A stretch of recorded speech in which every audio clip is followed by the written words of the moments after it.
There's a lot of guys that wind up deer hunting year after year and they just aren't successful, where there's some guys that every year they go out, they seem to be successful. And the difference between those guys is not luck. I mean, luck just happens every once in a while, but success can be very predictable if you understand the first thing about deer, and that's to understand their senses. Deer senses, they've only got 3 of them, and out of those 3 senses, I want to talk about those on this video. The first sense that I tell you that you need to be aware of is a deer's sense of sight. Now, for the serious hunter out there, when I say that I don't think a deer's got that great of eyesight, I'm saying out of all their senses, the eyesight is probably the least valuable to them. And what I mean by that is deer, as a deer hunter, you have to realize that deer, they've got big eyes. The eyes are kind of located on the sides of their head, where the deer, they see peripherally a lot of more area than a human would, because our eyes are on the front of our head. So as a deer's eyes are out here, they get to see a lot more vision. So what deer are looking for is movement, not so much color, but movement. And as long as the deer hunter moves very slowly, they can get away with a lot of movement. So the vision on deer, it's good, but I think you can get away with a lot of movement as long as you move real slowly. Too many times we've been in deer stands and a deer come in and you pick up your bow real slow and you draw and you put an arrow right where it's supposed to be. And you got away with all that movement because you move slowly. So that's the first thing to keep in mind.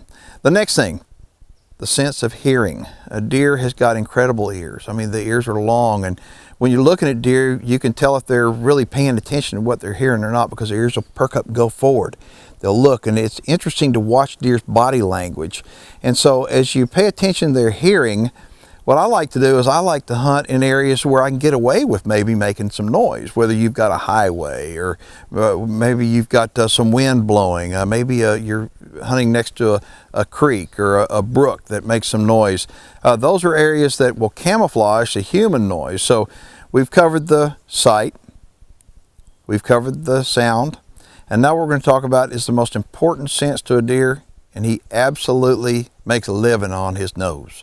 A deer's nose is second to none. A deer's nose is incredible. And so what you have to do as a hunter, you have to realize you better respect all the senses, but especially his nose. I take every precaution there is to minimize my human odor, to minimize odors that I may pick up from a gas pump or from riding in a vehicle or from a cup of coffee that may have spilt on me. I'm going to do everything I can to reduce that human odor. Do I think that the human odor can be reduced entirely? I don't believe so. I think there's going to always be just a touch of scent out there. But the deer's sense of smell is so good because their nostrils are so big. What I wind up doing is I always hunt with the wind in my face.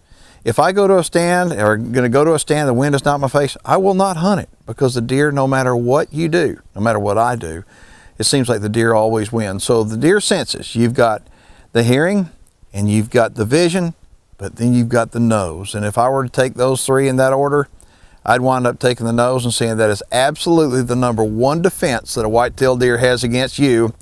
And if you have any questions about deer senses, make sure and post them on the comment section below.